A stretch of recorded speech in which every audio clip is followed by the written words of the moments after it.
समाज और हिंदू परंपराओं में कुछ ऐसी अंधविश्वास रीतियां हैं जो हमें मानवता से कोसों दूर ले जाती हैं। मगर कुछ लोग होते हैं जो इन परंपराओं को तोड़कर इतिहास में अपना नाम अमर कर लेते हैं। एक ऐसे ही व्यक्ति ने पूजा और अनुष्ठानों में पशु बलि देने की निंदा करते हुए अपने क्षत्रिय कुल का त्याग कर दिया और वैश्य धर्म को अपना लिया।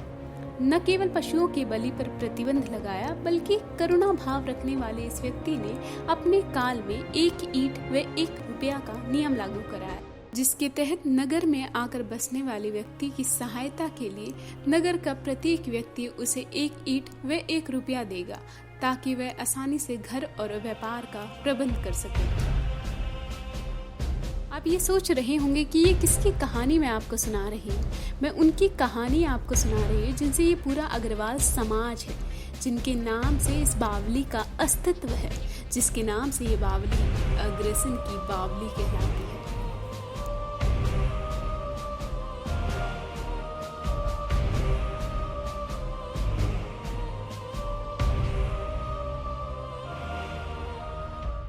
महाभारत काल में बनी ये बावली सदियों पुरानी है और इसका प्रमाण ये बेजोर बलुए पत्थर दे रहे हैं।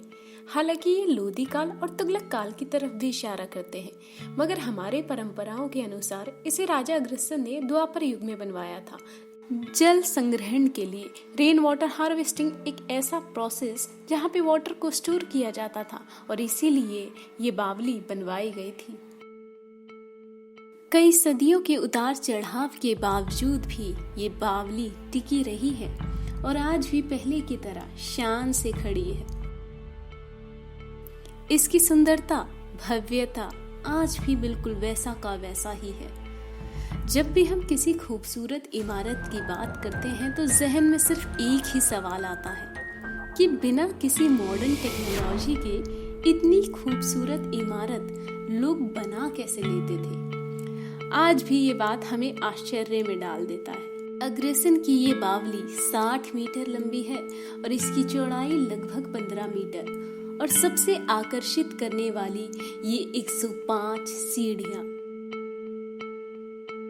इसकी संरचना सचमुच अद्भुत तरीके से की गई है। पश्चिमी की ओर 3 प्रवेश द्वार युक्त एक मस्जिद है, जो कि समय के सांचे में ढलकर अब ये मस्जिद थोड़ी टूट चुकी है।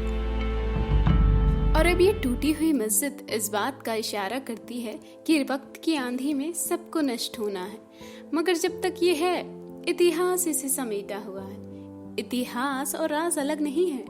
जब भी हम इतिहास की बात करते हैं तो रहस्य से भरी कहानियां अपने आप ही सामने आने लगती है। कुछ का वर्णन किताबों में मिलता है, मगर कुछ किताबों तक पहुंच ही नहीं पाती। वैसे तो 36 बावलियां हैं इस दिल्ली में, मगर क्यों इतिहास की खोज ने इसे अपना बसेरा बनाया है? शायद इसलिए क्योंकि दिल्ली के बीचों बीच हैली रोड के पास तमाम रहस्य में सिमटी ये बावली कुछ कहती है, कुछ महसूस कराती है। शायद किसी साया का एहसास या कोई अनदेखी परछाई। लोगों का अनुभव कहता है कि यहाँ पर उन्होंने किसी साया को देखा। इस सीढ़ियों से उतरते ही एक चुप्पी फैलने लगती है। आसमान गायब होने लगता है। इसलिए नहीं क्योंकि यहाँ कोई साया है, बल्कि इसलिए क्योंकि इस इमारत की बनावट ही इस तरीके से की गई है। ये सीढ़ियाँ हमें उस कुएं तक लेके जाता है जहाँ एक समय के बाद यहाँ काला पानी जमा हो गया था और लोग इसे मौत का कुआं भी कहते हैं। लोगों को कहना था कि इस काली पानी में सम्मोहन की शक्ति हुआ करती थी, जो लोगों को अपनी ओर आकर्षित करके उन्हें आत्महत्या करने पर मजबूर कर देती थी। न जाने कितने लोगों की इस बावली में रहस्यमय तरीके से मौत हो गई थी। इस बावली में लोग एक वक्त में यहाँ तैराकी सीखने आया करते थे और उसी दौरान कुछ लोगों की मौत हो जाया करती थी। खैर, जहाँ पानी होता है वहाँ डूबने का डर तो होता ही है। अब इसमें कितनी सच्चाई है ये तो बस वो ही जाने जिसने इसे महसूस किया हो। ये बावली दिखने में जितनी खूबसूरत है उतनी डरावनी भी है। तभी तो दिल्ली के सबसे डरावनी जगह में इसे उपाधि मिली है और रात को यहाँ आना वर्जित है। सबसे डरावनी और विचलित करने वाली यहाँ की ये आवाजें, चमगादड़ों की चीखें और कबूतरों का बसेरा, और ये सन्नाटा अपने आप शरीर में अजीब सी झंझनाहट पैदा कर देता है और सोचने पे मजबूर कर देता है कि कहीं कोई साया तो नहीं।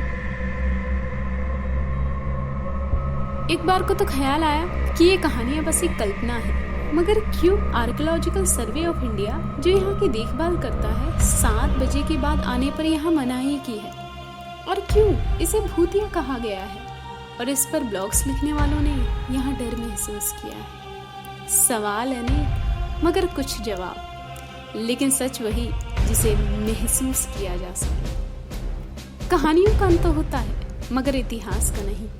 भारत के तमाम इतिहास और राज से रूबरू होने मैं प्रीति गुप्ता निकली हूँ इतिहास की खोज में, इतिहास को जीने, उसे महसूस करने।